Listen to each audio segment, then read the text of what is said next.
오늘 주신 하나님의 말씀은 누가복음 5장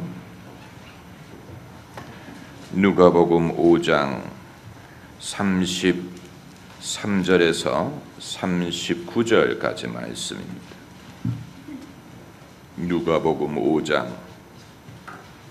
33절에서 39절까지 함께 읽겠습니다.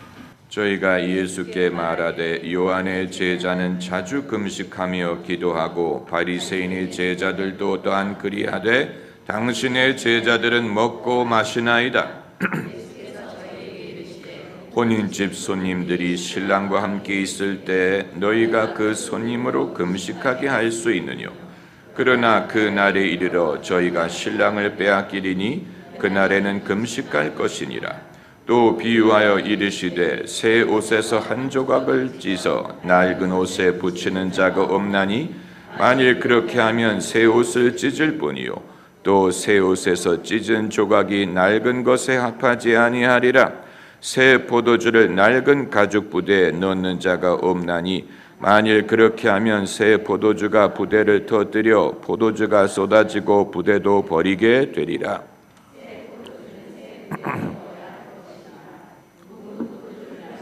새 것을 원하는 자가 없나니 이는 묵은 것이 좋다 함이니라. 아멘. 사람들이 갖고 있는 뿌리 깊은 편견이 있습니다. 그것은 힘들고 고통스러울수록 경건하고 신령하다는 것이고, 반대로 경건한 것이 즐겁거나 재미있을 리가 없다는 편견입니다.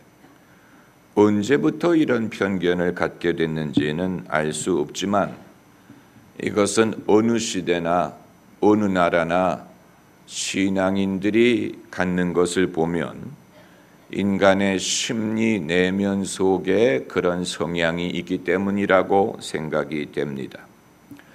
몸에 좋고 건강한 음식일수록 맛이 없고 칼로리가 낮고, 반대로 맛이 있고 또 자극적인 음식일수록 몸에 나쁘다고 사람들이 말하는 것처럼 신앙에 대해서도 즐거움이나 재미나 기쁨 이런 것은 생소하다고 생각을 하고, 뭐든지 힘들고 괴롭고 또 몸에 힘들어야 그것이 신령하고 경건할 것이라고 생각을 합니다. 그래서 교회 봉사를 할 때도 기쁘게 재미있게 하기보다는 뭔가 사람들을 힘들게 하고 또 무거운 짐을 맡기고 의무감을 강조하고, 그렇게 해서 천국에 가겠느냐, 그렇게 해서 사람들이 은혜를 받겠느냐, 이런 식으로 뭔가 힘들지 아니하면 우리가 예수님의 십자가에 동참하지 않는 것처럼 이렇게 생각하는 경우가 얼마나 많은지 모릅니다. 그런데 본인 스스로가 그렇게 하는 것은 누가 뭐라고 말리겠습니까마는 그것을 남들에게도 요구하는 것이 돼버리면, 그렇다면 이제 본인만 miserable, 본인만 비참한 게 아니고 남들도 그렇게 만드는 것이 되니까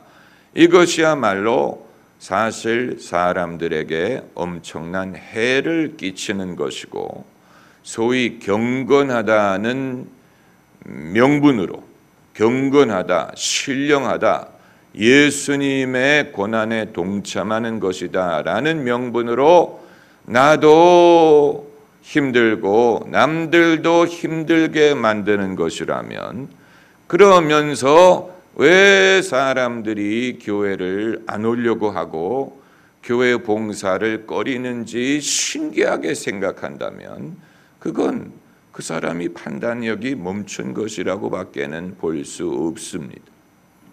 예수님에 대해서 우리가 제대로 알지 못하기 때문에 그런 것입니다. 예수님을 우리가 직접 뵌 적이 없고 성경의 페이지를 통해서 보는 것보다는 간접적으로 사람들에게 전해 듣는 것이 사실은 더 많습니다. 성령의 은사에 대해서 성경 말씀에서 직접 배우는 사람은 극소수고, 소위 성령의 은사를 소유했다는 사람들의 경험담을 직접 듣는 것도 아니고 간접적으로 이렇대라고 전해 듣는 사람들이 대부분이에요. 그러다 보니까 성령의 은사를 본인이 받았으면서도 깨닫지 못하거나, 아니면 성령의 은사에 대해서 뿌리 깊은 편견이 있기 때문에 받기가 극도로 어려운 입장에 있는 사람들이 얼마나 많은지 모릅니다. 제가 방언이나 방언 통역, 예언 같은 은사를 접하기 이전에, 그 이전에도 토론토 한인 교계에 성령의 은사에 대한 호기심을 가진 사람들이 얼마나 많았는지 몰라요. 그런데 그분들의 특징은 하나같이 경험해 보지는 못했는데 호기심은 많고, 그리고 어떤 건지를 알 수 없기 때문에 여러 가지 근거 없는 말들을 종합해서 카더라 하면서 의혹이 점점 증폭되는 것입니다. 저희 아버님과 친구분이 방언에 대해서 얘기하는 것을 제가 엿들은 적이 있는데, 아무개가 방언을 받았답니다. 어땠대? 아주 해피하더래요. 그러니까 누가 받았는지 그 사람과 직접 대화하는 것도 아니고 그 사람이 그렇게 말하더라는 것을 몇 사람을 통해서 전해 들었는지는 모르지만, 그러니까 사람들이 그런 얘기를 들을 때 성경 어디에 방언을 하면 아주 해피하다라는 글이 있습니까? 전혀 없지요. 그러나 사람들을 통해서 전해 들은 것이 그것이기 때문에 사람들은 방언을 하더라도 자기가 해피하게 안 느끼면 이건 방언이 아니야. 이건 방언일 리가 없어. 해피하지가 않기 때문에 뭔가 이 엑스타시, 그야말로 아주 무슨 뿅 가는 그런 감정이 수반을 하지 않으면 이건 성령이 아니라고 생각을 하는, 그러니까 성경에서 직접 그것을 배우기보다는 남들의 말을 통해서 전해 들은 것입니다. 방언 통역에 대해서 제가 들은 이 방언 통역에 대해서는 사람들이 별로 아는 바가 없어요. 그래서 방언 통역에 대해서 제가 옛날에 들은 단 한 가지, 방언 통역이 올 때는 머리가 깨지는 것처럼 아프대요. 어디 그런 말이 있습니까? 성경 어디에 엘리야의 머리가 깨지는 듯이 아픈 후에 통역이 오니, 뭐 이런 말씀이 어디 있습니까? 그러나 어느 한 사람의, 그 사람이 그날 두통이 있었던 모양이지요.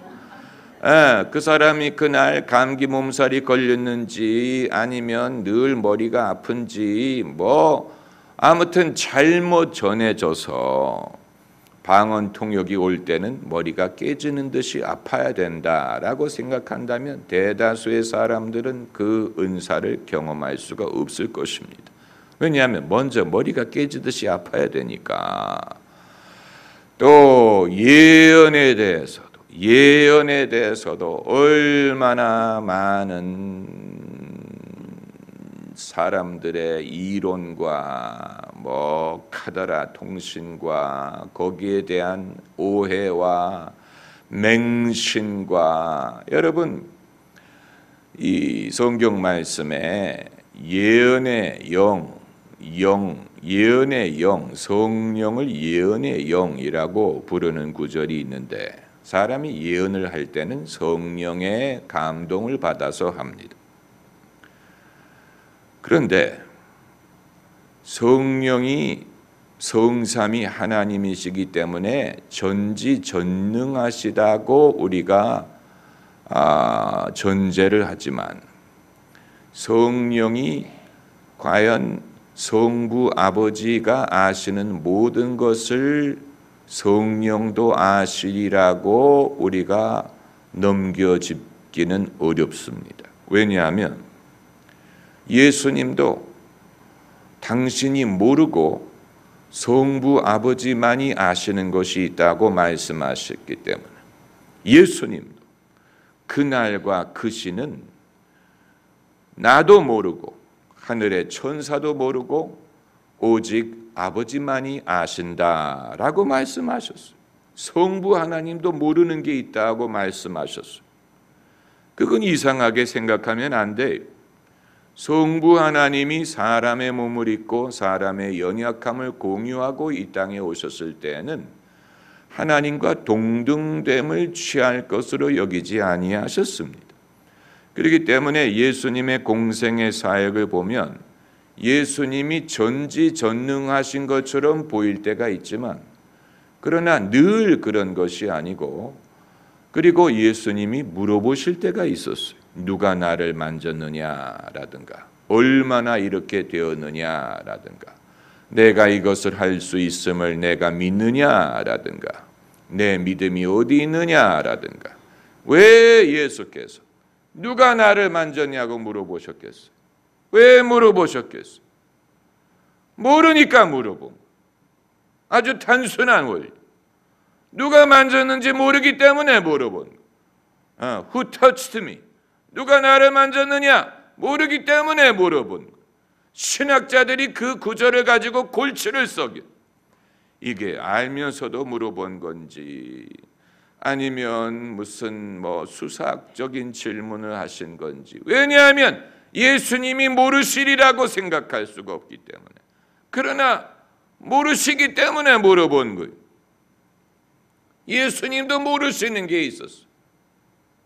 사람으로 오셨을 때는 만약에 예수님이 태어난 순간부터 모든 것을 아셨다면 성경이 키와 지혜가 자라났다고 말할 리가 없죠. 그렇잖아요. 이미 지혜가 충만한데 무슨 자라날 게 어디 있어요. 예수님도 사람처럼 배우셔야 됐고 성경을 읽으셔야 했고 공부하셔야 했고 하나님의 뜻을 구해야 했고 그러면서 하나님의 뜻을 이룬 것인데 그게 아니고 성자 하나님이시기 때문에 당연히 모든 것을 아셨을 것이다 라고 우리가 전제를 하게 되면 그렇다면 성경에 이해할 수 없는 구절들이 많이 있죠. 그렇기 때문에 성자 예수님도 그 날과 그 시를 모르신다. 이건 아버지만이 아신다라고 하셨다면 성령도 그것을 모르실 수 있다는 얘기. 그 날과 그 시에 대해서 이 고린도전서에 성령은 깊은 것 하나님의 깊은 것이라도 통달하시느니라. 통달이란 말은 도통했다 이런 뜻으로 우리가 이해할 수 있지만 영어 성경을 보면 찾는다라는 표현을 썼어요. Search is all things. 하나님의 깊은 것을 search한다라고 되어 있습니다.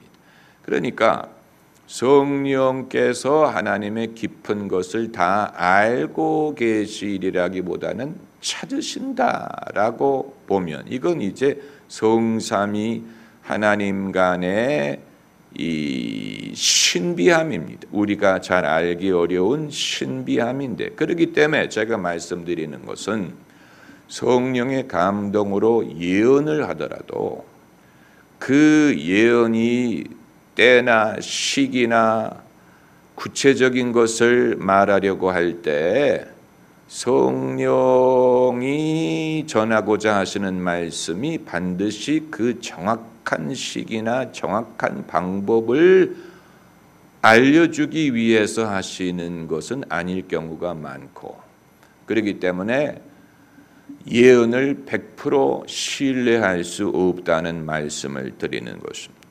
예언은 100% 신뢰하기 위해서 하게 하시는 게 아니에요. 예언의 목적은 정확한 정보를 전달하기 위해서라기보다는 성도들을 북돋고 그들을 권면하고 위로하고 그들의 믿음을 돕고 그들의 믿음을 뜨겁게 하기 위해서 성령이 역사하시고 예언을 주십니다. 그렇기 때문에 성령의 감동에 흥분한 선지자는 10중 8구 예수님이 곧 재림하시리라는 예언을 합니다. 10중 8구. 성령의 감동을 받은 예언자는 반드시 예수님이 곧 오신다라는 말을 합니다. 10중 8구. 그러나 그건 시기적으로 그것이 곧 이루어진다라는 뜻으로 하는 예언이라기보다는 신부인 교회가 신랑인 예수 그리스도를 기다리게 하기 위한 것이라고 봐야 됩니다. 신부가 신랑을 기다려야죠. 기다리지 않으면 세상에 관심을 가질 것이기 때문에 신랑에게 마음을 드리고 신랑을 기다리게 하기 위해 성령이 그렇게 하시는 것이라고 봐야 됩니다.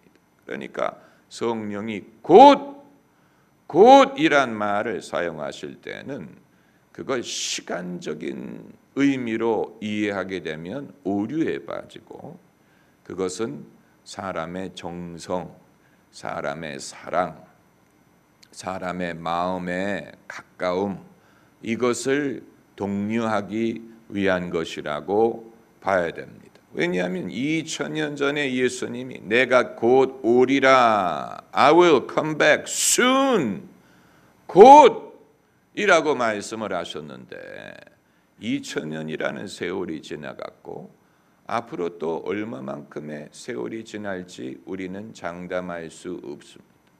장담할 수 없습니다. 제가 누누이 말씀드리는 것은 이것이 연장되고 길어질 수 있다는 것을 우리가 생각을 해야 미래의 기독교를 계획할 수 있습니다. 준비할 수 있습니다. 앞으로 기독교는 어떻게 변화하는 세상에 복음을 전달하고 세상과 상관이 있는 것으로 발전할 수 있느냐 하는 것은 곧 끝이 온다고 생각을 하게 되면 이제 곧 끝나기 때문에 나는 학교 안 가도 되고 숙제 안 해도 되고 나는 더 이상 염려 안 해도 되고 곧 끝나, 이런 식으로 생각하라고 하는 게 아니에요. 이런 식으로 하라고 곧 오신다고 말씀한 게 아닙니다. 많은 보수 기독교인들이 그런 이유 때문에 게으르고 생각을 하려 하지 않고 그리고 무책임합니다. 무책임합니다.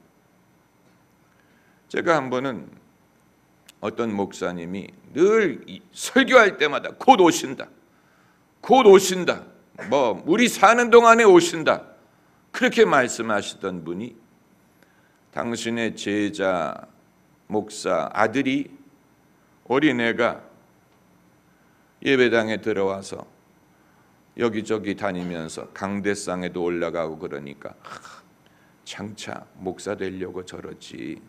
그래서 제가 마음속에 예수님 곧 오시는데 언제 제가 커서 목사가 되려고 생각한다는 얘기냐. 곧 오신다며. 그런데 저거 조그만 애가 언제 커가지고 언제 목사, 두 가지를 말하는 거냐. 이중성이냐. 한편으로는 곧 온다 그러고 한편으로는 계속 지속되리라고 생각한다면 생각이 이중성이 있는 거예요. 이중성. 미래의 기독교를 우리가 생각하지 않을 수 없습니다.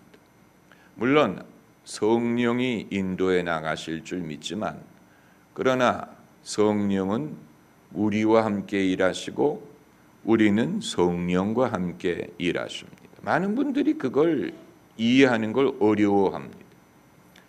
성경은 주님이 그들과 함께 역사하사, 오늘 본문 말씀 책갈피를 꽂아 놓으시고 마가복음 16장으로 가서 보시면, 마가복음 16장 마지막 절 20절에 제자들이 나가 두루 전파할새 주께서 함께 역사하사, 누구와 함께 역사하셨다는 말입니까?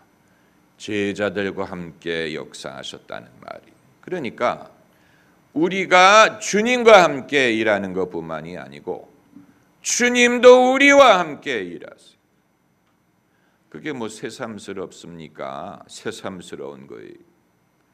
우리가 주님과 함께 일한다고 말할 때는 주님이 다 알아서 하시고 우리는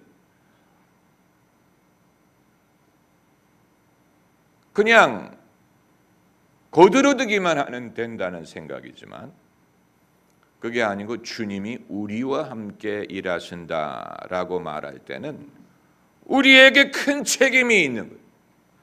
제자들이 나가 두루 전파할새, 제자들이 일하는, 제자들이 그 책임을 지고 있는 것이고 주님이 함께 일하시는. 그러니까 제자들이 자기 혼자 하는 건 아니지만 제자들에게 큰 책임이 있고 큰 역할이 있고 그리고 주님이 함께 일하신다는 것은 사람의 역할이 그만큼 중요하다는 얘기고 사람이 준비해야 되고 생각해야 되고 공부해야 되고 기도해야 되고 그리고 이 말씀이 변하는 시대에 끊임없이 상관이 있는 진리로 전달하는 책임이 있다는 얘기예요. 이게 저절로 되는 것이 아니라는 얘기예요. 저절로 되는 것이 아니고 여러분 기독교 신앙이 이방인들에게 전파되기 위해서는 사도 바울이 거기에 필요한 신학 작업을 했었어요. 그 신학 작업을 했기 때문에 기독교가 유대인 중심의 신앙에서 이방인 신앙 위주의 신앙으로 바뀔 수가 있었어요. 그 준비 작업이 바로 갈라디아서와 로마서예요. 오직 의인은 믿음으로 말미암아 산다. 이방인이나 유대인이나 동일하게 믿음으로 의롭다함을 얻고 율법의 행위로 말미암지 않는다. 이 원리를 사도 바울이 정립했기 때문에 이방인들이 하나님의 백성이 되기 위해서 먼저 유대인화 될 필요가 없이 이방인은 이방인으로 믿음으로 하나님의 백성이 될 수 있는 길을 열어준 거예요. 만약에 이 작업을 안 했다면 이방인들은 예수님을 믿기 위해서 먼저 유대인화됐어요. 유대인화돼서 할례를 받고 유대인의 모든 율법을 쫓고 그리고 예수님을 믿어야 된다면 여러분 이방인들이 몇 명이나 그걸 하려고 했겠습니까? 엄청나게 큰 장애물이 됐을 것입니다. 세계적인 종교가 되는데 엄청난 장애물이 되었을 것입니다. 그러나 사도 바울이 그 시점에서 복음을 아주 정확하게 명료하게 정리를 해서 그 변하는 시대에 기독교가 사람들과 그 많은 사람들과 상관이 있는 길을 열어준 것이죠. 여러분 이런 작업이 오늘날도 일어나리라고 생각하지 않습니까? 이건 우리가 깊이 생각해야 되는 부분이고 여기에 있어서 하나님이 어떤 일을 하실지를 늘 기대하는 마음이 있어야 될 것입니다. 그냥 이대로 그냥 가겠지, 뭐 이대로 뭐 하면 되는 거 아니야, 아니에요? 그렇지 않습니다. 이미 대한민국의 기독교인들 중에도 그동안에 당연하게 여겼던 많은 것들이 변해서 이 은연중에 그 변화를 우리가 겪고 있지 않습니까? 안 그렇습니까? 옛날에는 주일이 되면 온전히 하루를 주님께 드려야 된다는 명목으로 새벽부터 주일 저녁까지 교회에서 뼈 빠지게 봉사해야 했습니다. 주일 예배는 주일날 새벽 기도가 있고 새벽 기도 갔다가 와서 이제 주일 아침 예배를 가야 되고, 그리고 아침 예배가 끝나면 끝난 게 아니에요. 그 다음에는 회의가 있어요. 주일학교 교사회의, 무슨 권사회의, 무슨 여전도회 회의. 회의가 끝나면 끝난 게 아니에요.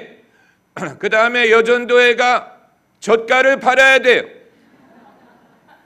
그래서 이제 여전도회들이 또 교인들 대상으로 뭐 젓갈을 팔든 뭐 떡을 팔든 팔아야 돼. 다 끝나면 끝난 게 아니에요. 저녁 예배를 드려야 돼. 저녁 예배를 드려. 저녁 예배를 드리면 아직 끝난 게 아니에요. 당회가 모여야 돼. 당회. 다 끝나고 나면 파김치가 되죠. 그런데 목회자는 다음날 월요일날 쉴 수라도 있지만 성도들은 다음날 출근해야 돼. 파김치가 돼서 완전히 주일날이 되면 파김치가 돼가지고 이제 안식일인 줄 알았는데 안식일이 아니고 뼈 빠지게 일하고 그야말로 피곤하고 그걸 이제 되풀이하는 거예요. 그래야 그게 경건한, 온전히 주님께 드리는 날이 된 거예요. 그런데 성경 어디에 젓갈 팔라는 말이 있고, 그리고 회의를 다 주일날 몰아서 해야 된다는 말이 어디 있고, 그렇지 않습니까? 그러니까 어디까지가 주님이 명하신 것이고 어디까지가 사람의 열심에 의한 것인지를 우리가 헷갈리는 거예요. 어디까지가 주님이 원하시는 것이고 어디부터가 사람이 만든 것이었을까? 여기에 깔려있는 기본적인 생각은 힘들어야 경건하다는 거예요. 힘들어야. 몸이 힘들수록 경건한 거예요.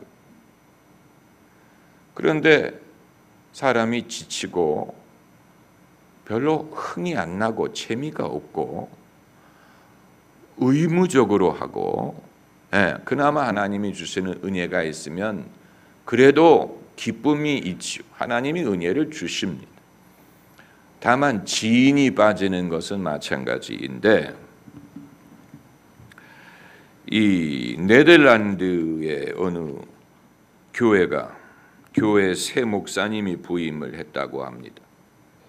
네덜란드 사람들이 스케이트를 많이 타잖아요. 운하가 많아서. 그런데 주일날 이 목사님이 교회에 출근하면서 스케이트를 타고 온 거예요. 교인들이 발칵 뒤집어졌어요. 거룩해야 될 주일날 목사님이 오락을 했다. 스케이트를 탔으니까. 스케이트는 놀러 갈 때 타는 거니까. 그래서 이 목사님을 징계를 해야 될 것이냐, 당회가 모였습니다. 당회가 그 목사님에게 질문을 했어요. 그 스케이트를 타면서 즐기셨느냐? 그게 관건이에요. 즐겼으면 오락을 한 것이고, 안 즐겼으면 내 주를 가까이 하게 하면 십자가 짐 같은 고생이. 즐거우면 잘못한 거고 고생이면 경건한. 얼마나 참 우습지도 않습니까? 그리고 그 목사님도 센스가 없는 거죠. 이게 문제가 될 줄 모르고 그렇게 한 것입니까? 몰랐다면 센스가 없는 것이고, 알고도 그렇게 했다면 반항적인 사람. 그러니까 둘 다 문제가 있는 것인데, 다수의 사람들이 왜 경건한 것일수록 괴롭고 힘들고 의무적인 것이다라고 생각을 하게 됐을까? 이것은 인간 본연의 본능에 대한 뿌리 깊은 불신 그리고 두려움 때문이라고 봅니다. 그러니까 과거에 예수 믿기 이전의 경험을 되돌아봤을 때 세상적인 것, 세상적인 유혹은 즐겁고 또 감각적이고 그렇다고 기억을 하고 있기 때문에 만약에 그와 비슷한 것이라도 다시 발생하면 과거의 유혹으로 되돌아가는 것이 아닐까 하는 두려움이 있는 것입니다. 그 두려움을 갖고 있는 즐거운 것 이런 것에 대한 어떤 두려움이 있어요. 경계심이 있어요. 저건 위험한 거야. 저쪽으로 갔다가는 세상의 유혹에 빠지게 될 거야. 그렇기 때문에 그 반대에 있는 것이 경건하다고 생각하는, 그 반대에 있는 것이 영적인 것이고, 그게 아니고 뭐 즐거움이라든가 재미 이런 건 위험한 거라는 생각. 아주 이건 성경에서 비롯된 게 아니고 사람의 본연의 심리에서 비롯된 것입니다. 어느 장로님이 청소년 여름 수련회를 데리고 가서 이제 수련회를 진행 중인데 그 교회 학생들이 있는 옆쪽에 세상의 젊은이들이 놀러 와서 음악을 시끄럽게 틀어가면서 춤을 추면서 놀고 있더라는 것입니다. 그래서 이 장로님들이 이 교회 청소년들이 시험을 받지 않게 하려고 중간에서 망을 서는 거예요. 혹이라도 거기 갈까 봐. 그래서 중간에 서서 그 큰 소리, 음악 소리를 들으면서 망을 보면서 자기 발로 이렇게 박자를 맞추고 있는 사실을 발견했어요. 신나는 노래가 들리니까 망을 서면서 자기도 모르게 박자를 맞추고 있더라는 거. 이러면 안 되는데 본인도 은연중에 그 음악을 즐기고 있었던 것. 얼마나 참 우습다고 말할 수도 없고 뭐라고 말할 수도 없지만 사람들이 그런 식으로 룰을 만들어 버려 놓고 스스로 두려워하는 거예요. 스스로 자칫하면 빠질까, 자칫하면 거기로 들어가지 않을까.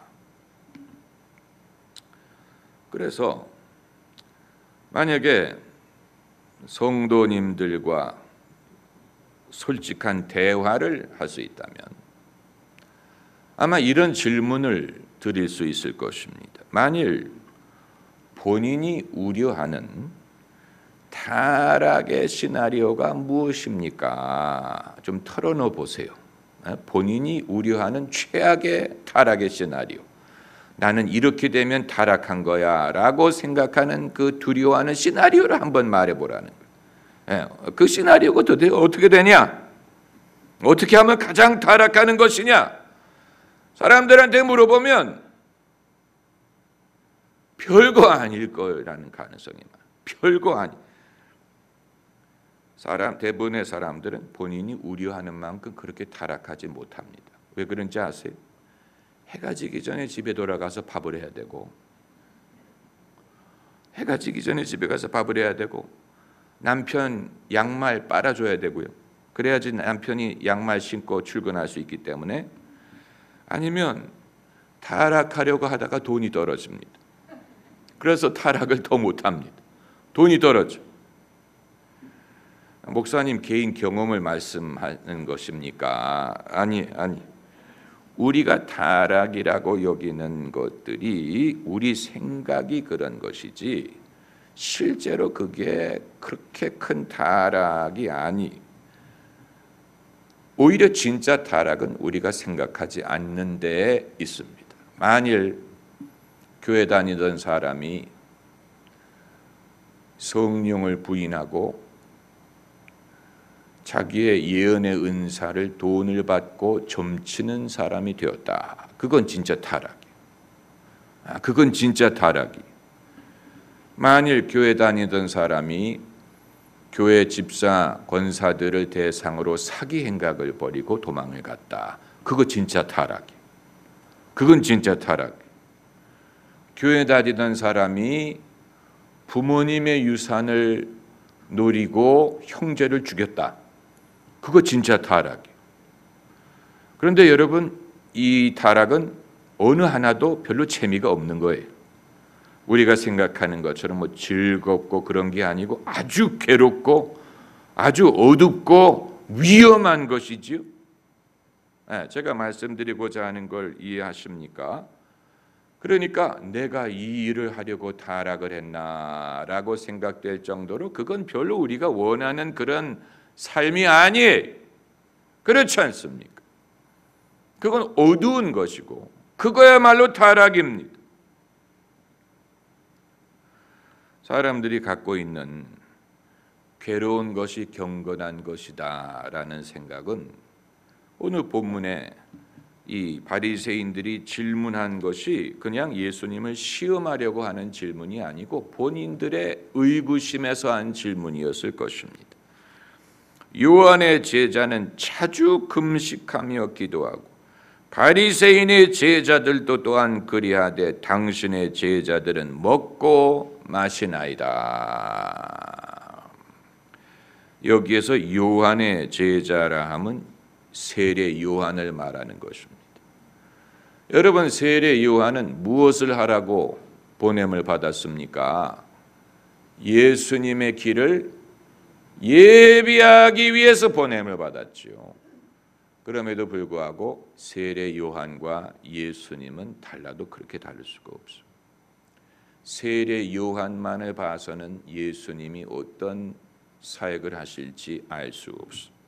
세례 요한이 예수님의 길을 예비하러 오긴 왔지만 그건 마치 천국이 온다라고 사람들에게 고하기 위해서 온 것일 뿐이고, 예수님은 천국이 온다라고 말씀하신 분이 아니고 천국을 가지고 오신 분이기 때문에 천국이 장차 올 거다라고 말하는 사람은 금식하고 기도할 수 있어요. 그러나 천국을 가지고 온 분은, 그 천국은 어떤 곳입니까? 사람들이 먹고 마시고 즐거워하고 잔치를 벌이는 곳이기 때문에 잔치, 기독교 신앙은 잔치가 벌어지는 것을 말하는 것입니다. 탕자가 아버지 집에 돌아왔을 때 잔치를 벌여 주었죠. 예수님이 물을 포도주로 바꾸신 곳은 가나의 혼인 잔치였죠. 그리고 예수님은 어린 양의 혼인 잔치를 말씀하셨죠. 많은 잔치의 비유를 말씀하셨습니다. 왜 잔치라는 말을 그렇게 많이 씁니까? 천국은 잔치이기 때문에. celebration, festival, party, 즐거운 곳, 기쁜 곳. 천국은 기쁜 곳, 즐거운 곳. 천국의 능력을 경험하는 사람은 무엇보다도 기뻐해야 됩니다. 성령의 열매, 가장 중요한 것은 희락이. 성령 충만하면 사람은 기쁨이 충만해져. 성령의 감동은 기쁨으로 와요. 죄인 한 사람이 회개하면 하나님과 천사들이 기뻐한다고 해서 예수님 기뻐 노래하시네. 예수님 기뻐 춤추시리. 그게 그냥 괜한 말이 아니에요. 사람은 가장 기쁘면 뭘 합니까? 춤을 추죠. 자식이 회사 입사를 하면 아버지가 덩실덩실 춤을 추죠. 잘했다. 너무 기쁘면 춤을 춰요. 이게 괜한 말이 아니에요. 여러분이 뭐 춤을 못 추기 때문에 그걸 실감하지 못하는. 사람은 기쁘면 춤을 춰요. 오죽하면 하나님 기뻐 춤추시리. 하나님이 춤춘다는 말이 그냥 괜한 말이 아닙니다. 그렇기 때문에 바리새인들이 결코 이해할 수 없었던 것은 요한의 제자들, 바리새인의 제자들은 늘 금식하며 기도하는, 늘 괴로워하는, 늘 힘든. 그런데 예수님의 제자들이 먹고 마시는 것을 보고 희한하게 여긴 거예요. 어떻게 그럴 수 있느냐? 어떻게 경건할 수 있느냐? 그런데 예수님의 말씀은 신랑이 함께 있을 때, 혼인잔치가 벌어질 때 어떻게 금식할 수 있느냐. 이제 예수님이 떠나가실 것을 말씀하시고 다시 오실 때 어린 양의 혼인잔치 자리에 우리를 인도하실 것을 약속하신 것입니다. 할렐루야. 기도하십시다.